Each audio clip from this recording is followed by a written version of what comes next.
কুয়াকাটা না, এই জেলায় 19 জনের বদলি পদায়ন হয়। এর আগে আমরা যে কটা স্টেশন বলবো, যেমন শেখপুরা,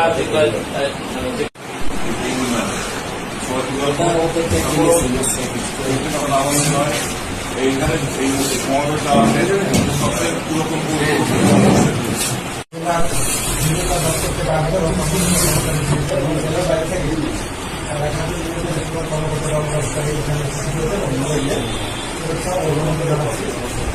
আজকের অনুষ্ঠানে আমাদের পঁচাত্তর জেলা চিকিৎসা উপস্থিত আছেন শফিকুল ইসলাম, এবং মৌসুমী আক্তার ম্যানেজার বরিশাল সিএসি বরিশাল। আর বিনয় চিকিৎসা উপস্থিত আছেন জনাব কমল গোপাল দে, এখানে দমকল বর্তমানে মেহেন্দিগঞ্জ, জনাব জিয়াউল হোসেন ভারপ্রাপ্ত কর্মকর্তা বগা এবং দুমকি এলএসজি বর্তমানে মহাকালী এলএসজি, এবং এইচএম মেজর করিম ভারপ্রাপ্ত কর্মকর্তা ও খাদ্য পরিবেশক চট্টগ্রাম এলএসজি।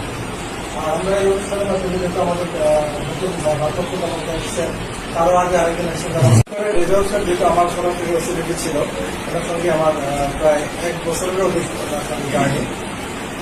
তো সংক্ষিপ্ত বলতে গেলে উনি আসলে আগাগোড়া পজিটিভ মানুষ, ওনার মধ্যে কোনো জিনিস নেগেটিভলি নেওয়ার একটু মহত্ব নাই। আমি যে কোনো